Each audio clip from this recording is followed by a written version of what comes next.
এই 25 বছর আপনি কি করেছেন? Really what have you done? কি করেছেন আপনি এই 25 বছরে? সত্যি সত্যি কি 25 পারা কোরআন পড়েছিলেন কিনা? 25 বার কোরআন দেখেছেন কি চোখ দিয়ে? 25 বার নামাজের জন্য মসজিদে গিয়েছেন কিনা? Just ask yourself. মানে এই কথাগুলো আপনি আপনাকে আজকে রাত্রে জিজ্ঞাসা করবেন। আপনি 25 বছরে সম রেখেছেন কয়টা? ধরেন ফরজ হয়েছে বুঝলাম 10 বছরের পরে, 15 বছর হিসাব করেন তাহলে। 15 বছর কয়টা বই পড়েছেন? কতদিন পড়েছেন? কয় ওয়াক্ত নামাজ পড়েছেন? কত টাকা সাদাকা করেছেন? দিনের জন্য কি করেছেন যেটা করলে ওই যে দুর্বল জায়গা থেকে দিনটা আবার শক্তিশালী হতো? কারণ একা তো হয়নি, সামগ্রিকভাবে হয়েছে। 23 বছরে সামগ্রিকভাবে হয়েছে, দিন তো একা বিষয় হয়নি। তো এই কঠিন ক্যালকুলেশনটা করার পরে এটাও করেন, এই 25 বছরে পাপগুলো কি কি করা হয়েছে, কোনো একটা পাপ বাকি আছে কিনা যা করা হয় নাই।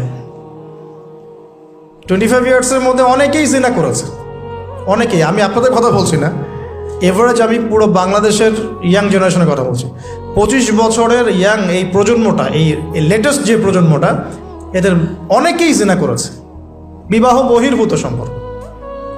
এবং আমরা এখন জেনাকে অনেক সময় উস্কেও দেই, আমরা অনেক সময় এটাকে প্রমোটও করি, আমরা এটাকে ফ্যাশনও মনে করি। কারণ আমাদের ঢাকায় মানুষ বলে যে তোর গার্লফ্রেন্ড নাই, এটাই হচ্ছে ওদের কাছে অবাক করা বিষয়। সবাই ঘুরে, ঈদের দিন তুই ঘুরতে পারিস না? আমাদের ফ্যামিলির মধ্যে একজন বলতেছে তার মেয়েকে, সবাই ঈদের দিনে বাইরে যায়, তুই যেতে পারস না? ঢাকায় এভাবে কথা বলে। তার মানে এটাই ফ্যাশন, মানে আমরা জেনাকে উস্কেও দিচ্ছি। তার মানে 25 বছর আমরা অনেকে জেনাও করেছি। মাদকের সাথে সম্পৃক্ত কত পার্সেন্ট ইয়াং জেনারেশনে আমাদের দেশে? ক্যালকুলেট করেন, আপনি গুগল করেন, দেখেন কত পার্সেন্ট আমাদের দেশে মাদক সেবন করে। ইভেন এখন কিশোর গ্যাং বের হয়েছে, কিশোর গ্যাংয়ে অনেক যুবকরা যায়, অনেকে রাস্তাঘাটে মারামারি করে, অনেকে পলিটিক্যাল দলাদলির মধ্যেও আছেন অনেকেই। এবং এখানে ভাই ভাই রক্ত ঝরাই আমরা। উভয় মুসলিম, কিন্তু উভয় মুসলিম, জুমার দিন একসাথে নামাজ পড়ে। তাহলে এটা কোন দর্শন যেটা আমার ভাইকে শত্রু বানিয়ে দিল? আর পশ্চিমারা গাছের আড়ালে বসে বসে হাসছে, কারণ এই দর্শনগুলো তো ওরাই দিয়েছে। তো 25 বছরের পাপগুলো একটু ক্যালকুলেট করি। প্রিয় দিনী বোন, একটু হিসাব করবেন যে 25 বছর আপনি কতদিন পর্দা করেছেন, কত 25,000 মানুষ আপনার চেহারা দেখেছে কিনা? এই 25 বছরে কত হাজার মানুষ আপনার চেহারা দেখেছে? আর ছেলেরা আপনাকে দেখলে কখনো চেহারা সুরত দেখে না। বেগানা নারীর দিকে একটা ছেলে যখন তাকায় এবং সেক্সুয়াল ডিজায়ার নিয়ে তাকায়, তখন সে চোখ দিয়ে তাকে রেপ করে। ভেরি সরি টু সে যে আপনি প্রচুর চোখ দিয়ে রেপড হয়েছেন, প্রিয় দিনী বোন। অনেকেই আপনাকে চোখ দিয়ে রেপ করেছে, আপনি বুঝতেই পারেন নাই। তো এই 25 ইয়ার্স আমরা অনেক কিছুই করেছি, অনেক কিছুই করি নাই।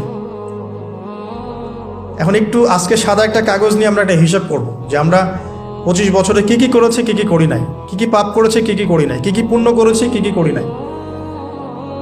আমি আগে মনে করতাম যে একটা খালেস তওবা, ইনশাআল্লাহ আল্লাহ পাক সব মাফ করে দিবেন।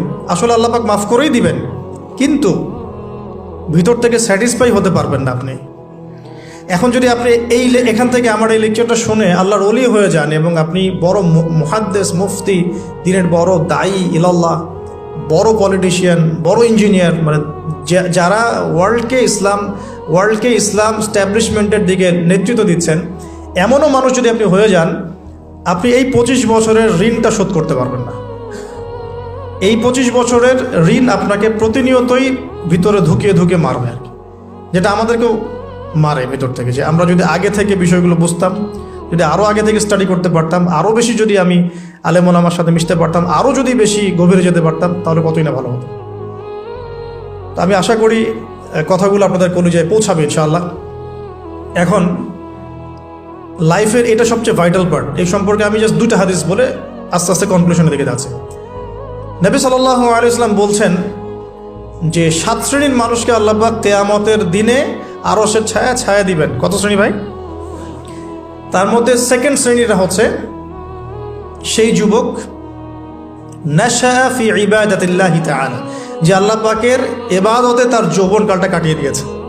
এখনো বাকি আছে আপনার সামনে। যৌবনকাল কতটুকু? হয়তো 15 to 40।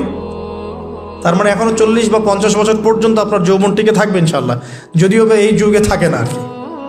এখন সেই যুগ না তো, আমরা তো হর্স রাইড করি না, আমরা তো এক্সারসাইজ করি না, আমরা তো এখন অনেকে খেলিও না, আমরা ফাস্ট ফুড খাই, আমরা হাইজেনিক খাবার খাই না, আমরা আগেকার মানুষদের মতো অনেক কিছুই করি না, এনভায়রনমেন্ট নষ্ট হয়ে গেছে, পলিউশন আছে, সব মিলে এখন আমাদের যৌবন যে 50 বছর পর্যন্ত থাকবে এটা নিশ্চয়তা দেওয়া যাচ্ছে না যদি আমরা বেঁচেও থাকি। আর কত যুবক যুবতী ভাই বোন যে যৌবনকালেই চলে যায় তার তো ঠিক নাই। এই যে ঈদের দিন প্রেমিকাকে নিয়ে বাইক চালাচ্ছে একদম ঝড়ো গতিতে, ট্রাকের নিচে পড়ে শেষ। আরেকটা হাদিস যেটা বলতে চাচ্ছিলাম সেটা হলো কিয়ামতের মাঠে 5টা প্রশ্ন হবে, স্পেশাল 5টা প্রশ্ন, যে 5টা প্রশ্নের উত্তর না দেওয়া পর্যন্ত কাউকে ছাড়া হবে না। তার মধ্যে প্রথম প্রশ্নটাই হচ্ছে তোমার জীবন কোন কাজে কাটিয়েছো, এবং দ্বিতীয় প্রশ্ন হচ্ছে তোমার যৌবন কোন কাজে কাটিয়েছো।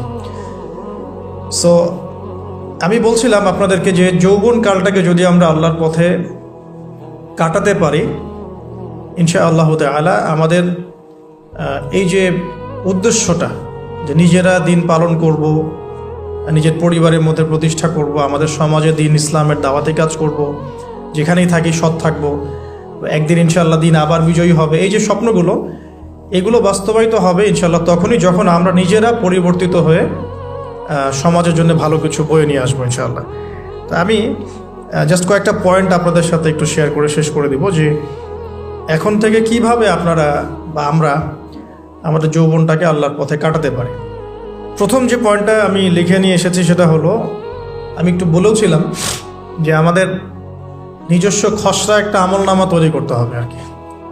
আজকে আমরা সেটা করতে পারি বাসায় গিয়ে, যে আমরা যদি আমাদের গড় আয়ু হয় 60 বছর, তাহলে আমরা এখন কতটুকু সময় পেতে পারি, আর এই সময়টুকুর মধ্যে আমাদের টার্গেট কি, আমরা আসলে কী চাচ্ছি, কি অ্যাচিভ করতে চাই, যা চলে গেছে এই সময়টুকুর মধ্যে আমরা কিভাবে আল্লাহর রহমত পাবো, ক্ষমা পাবো কিভাবে।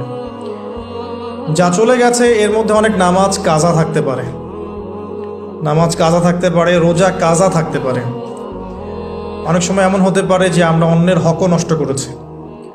প্রথম যে কাজটা করা উচিত সেটা হলো খালেস তওবা। 1 নাম্বার তাহলে আমরা বলতে পারি, যদি আমরা এখন সংকটগুলো চিহ্নিত করে সমাধানের পথে হাঁটতে চাই তাহলে আমাদের যৌবনটা আল্লাহর পথে উৎসর্গ করা ছাড়া কোনো অপশন নাই।